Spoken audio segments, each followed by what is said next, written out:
Bhagavad Gita chapter 2 shloka 44 to 48। ओम अज्ञानतिमिरन्धस्य ज्ञानञ्जनशलाकया चक्षुरुन्मीलितं येन तस्मै श्री गुरुवे नमः। श्लोका 44। भोगैश्वर्य प्रसक्तानां तया पिता चेतसां व्यवसात्मिका बुद्धि समधाओ न विधीयते।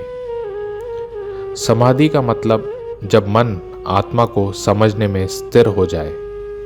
जो लोग इंद्र भोग में रुचि रखते हैं अथवा जो ऐसे क्षणिक वस्तुओं से मोहग्रस्त हैं, उनके लिए समाधि कभी भी संभव नहीं। सारे भौतिक कार्यों में प्रकृति के 3 गुणों का एक्शन और रिएक्शन इन्वॉल्व होता है।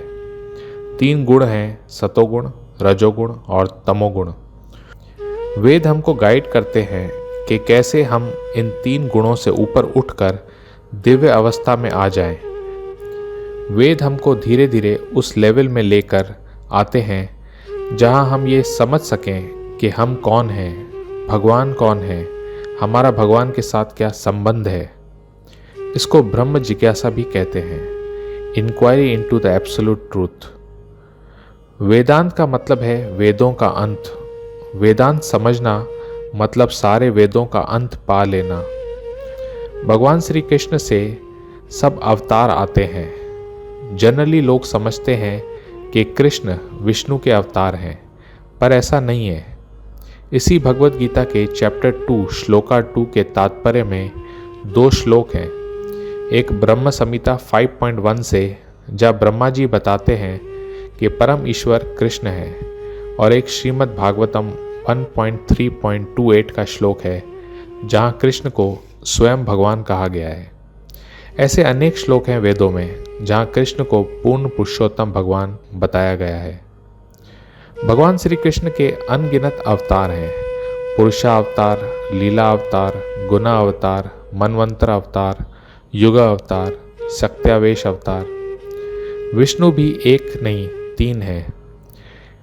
नंबर 1 महाविष्णु या कारणोदक्षाई विष्णु।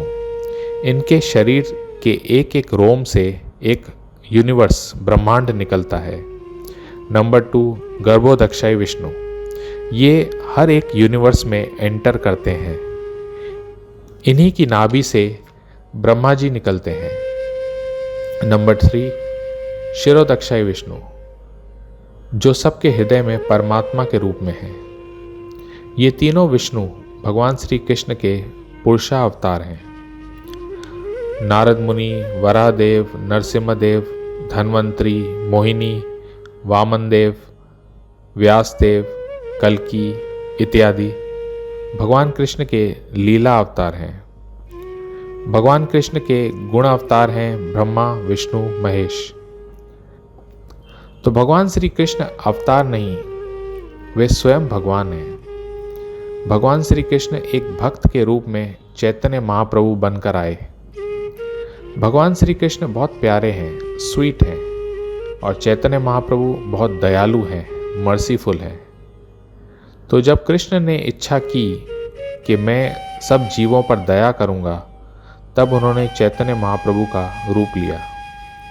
और चैतन्य महाप्रभु ने कृष्ण नाम में इतनी शक्ति डाल दी कि जो भी ये हरे कृष्ण महामंत्र बिना अपराध जप करेगा, उसे सारा वेदांत का ज्ञान सरलता से मिल जाएगा।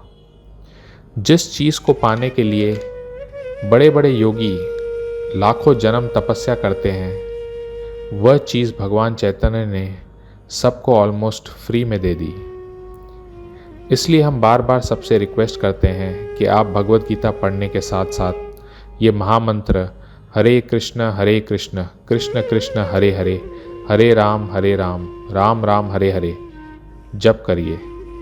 इससे ये भगवद गीता का दिव्य ज्ञान आप आसानी से समझ जाएंगे। कर्मणे इवाधिकारस्ते माँ फलेषु कदाचन, माँ कर्म फल हेतु भूर, माँ ते संगोस्त्व अकर्मणि। तुम्हें अपना कर्म कर्तव्य करने का अधिकार है, किंतु कर्म के फलों के तुम अधिकारी नहीं हो। तुम न तो कभी अपने आप को अपने कर्मों के फल का कारण मानो, न ही कर्म न करने में कभी आसक्त हो। यहाँ पर 3 बातें विचारणीय हैं: कर्म, विकर्म, अकर्म। कर्म मतलब अपनी ड्यूटी अपने नेचर के हिसाब से। विकर्म मतलब अधिकारी की सम्मति के बिना किए गए कार्य, एक्शंस विदाउट फॉलोइंग अथॉरिटी। अकर्म मतलब अपने कर्मों को न करना, not doing once duty. Krishna ने अर्जुन को कहा कि तुम इनएक्टिव मत हो, कर्म करो पर फल की चिंता मत करो। फल की चिंता से किए गए कर्म बंधन का कारण बनते हैं, अतः ऐसे कर्म शुभ नहीं। अर्जुन, तुम ये युद्ध अपनी ड्यूटी समझकर करो और फल या परिणाम क्या होगा इसके बारे में मत सोचो। तुम योग में रहो। योग मतलब अपने सेंसेस या इंद्रियों को कंट्रोल करके अपना मन मुझ में लगाओ। वर्ण आश्रम धर्म का एम या लक्ष्य है विष्णु या कृष्ण को सेटिस्फाई करना। अर्जुन अगर युद्ध लड़ता है तो भगवान श्री कृष्ण सेटिस्फाइड होंगे, और भगवान सेटिस्फाइड होंगे तो अर्जुन ऑटोमेटिकली सेटिस्फाइड हो जाएगा। यह एक टॉप सीक्रेट है, इसको समझना भी एक बहुत बड़ी उपलब्धि है। कृष्ण जो हमारे परम पिता हैं, वे हमको ऐसी एडवाइस देते हैं जिसको फॉलो करने से फ़ायदा हमारा ही होता है। वे भगवान हैं, वे हमारा पास्ट, प्रेजेंट और फ्यूचर जानते हैं। वे हमारे वेल विशर हैं, वे जानते हैं कि हमारे लिए बेस्ट क्या है। अगर हम उन पर 100% फेथ रखकर उनकी बातें मानेंगे तो हमारा कल्याण निश्चित है। Thank you very much. Hare Krishna.